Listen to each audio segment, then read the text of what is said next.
Šiandienos analizėje, tikrai drąsus teiginys. Yra šaltinis, kuris sako, kad Web3 era jau baigėsi. Viskas. O jos vieta, kaip naujas pasaulio standartas, esą jau ruošiasi užimti sistemą vardu WebGold. Ir tiesą sakant, juk visai neseniai atrodė, kad būtent taip ir bus, ar ne? Visi kalbėjo apie Web3, kiek buvo entuziazmo, kiek pažadų, apie decentralizuoto skaidro interneto, kuris grąžins galią mums, vartotojams. Tai kasgi nutiko? Kodėl anot šio šaltinio pasaulis staiga jo nebereikia? Būtent šitas klausimas ir yra viso šio aptarimo esmė. Gerai, tai pradedam. Šaltinis, tiesą sakant, pradeda nuo labai negailestingos Web3 diagnozės. Teigiama, kad visa nesėkmė slypi vienoje, bet absoliučiai fundamentalioje ydoje. Ir ta realybė, kaip teigiama, atrodo maždaug taip. Šiukšliniai taukenai, ponzio schemos, rūkpul apgavystės, to jau projektai, kurie neturi absoliučiai jokio realaus turto. O tai veda prie ko? Prie absurdiškų spekulacijų ir žinoma prie to pasitikėjimą greunančio nepastovumo. Visa tai kartu, pasako šaltinio, ir pavertė Web3 tokią, skaitmeninių kaubojų erą. Ir štai, ko gero, geriausia metafora, apibūdinanti problemą. Web3 yra tarsi ore kabanti ekonomika. Pagalvokime apie tai. Ji neturi jokių šaknų, jokio tvirto pamato, jokios tikros tiesos. Ir būtent todėl, pasak šaltinio, ji niekada ir negalėjo tapti pasauliniu standartu.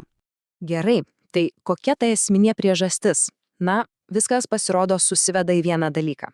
Į tai, kad visai šiai atrodytų milžiniškai ekosistemai trūksta realaus apčiuopiamo pagrindo, pamato. Ir štai jis. Tas esminis skirtumas, kurį šaltinis vadina, tiesiog didžiausiu per visą interneto istoriją. Vienoje pusėje turime Web3, kuris paremtas kuo? Niekuo nepadengtais tokenais, o kitoje pusėje WebGold, kurio pagrindas yra tikras fizinis auksas. Teigiama, kad štai čia ir yra tas esminis fundamentalus lūžis. Taigi koksgi siūlomas sprendimas? Ogi WebGold, jo kertinis pagrindinis principas. Grįžti prie to, kas patikrinta ne metais, ne dešimtmečiais, o tūkstantmečiais. Grįžti prie aukso. Aukso kaip nauriojo interneto pamatinės uolienos. Gerai, bet kodėl būtent auksas? Šaltinis čia pateikia kelis labai aiškus argumentus. Pirma, tai vertės standartas, kuris veikia jau daugiau nei 5000 metų.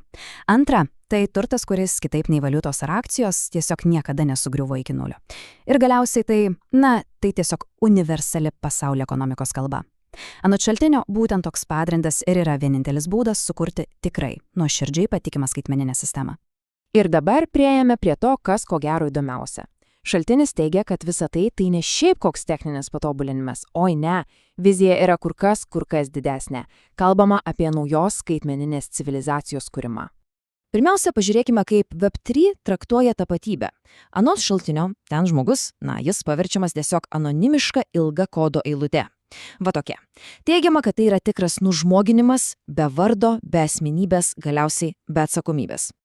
Tuo tarpu WebGold siūlo visiškai kitokį požiūrį. Tai yra Gold ID.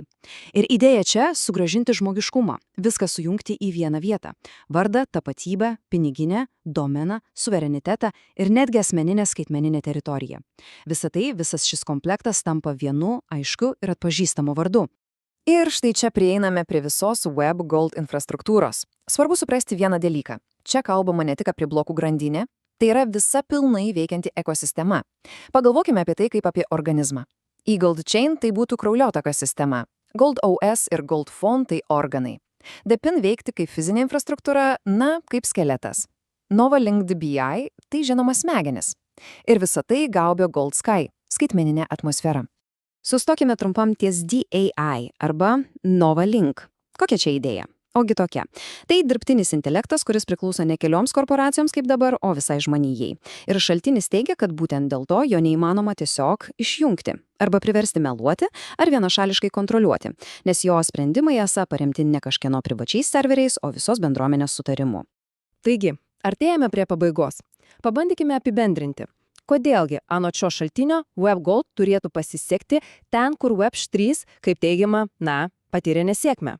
Ir šis palyginimas, manau, geriausiai parodo pagrindinį argumentą. Teigiama, kad Web3 iš esmės sprendžia vieną problemą – skaitmeninės nuosavybės klausimą. Ir viskas. Tuo tarpu WebGold, kaip matome, taikosi į visą spektrą fundamentalių problemų. tikros vertės klausimą, žmogiškos tapatybės ir, žinoma, visaverės infrastruktūros. Ir štai galutinis verdiktas, kaip jį pateikė šaltinis. Tai yra pasirinkimas tarp dviejų visiškai skirtingų ateities kelių. Viename kelyje – Web3. Jis prilyginamas chaosui, spekulacijai, tuštiems tokenams. Kitame kelyje – WebGold. Jis žada klestėjimą, tikrą ekonomiką, tikrą auksą. Bet galbūt pats svarbiausias skirtumas – tapatybė kaip kodas prieš tapatybę kaip žmogų.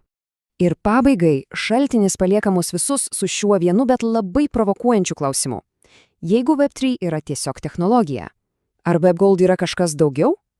Galbūt netgi naujos civilizacijos pradžia? Na, tai klausimas, kuris tikrai kviečia susimastyti. Ne tik apie technologijas, bet ir apie tai, kokioje skaitmeninėje ateityje mes visi norėtume gyventi.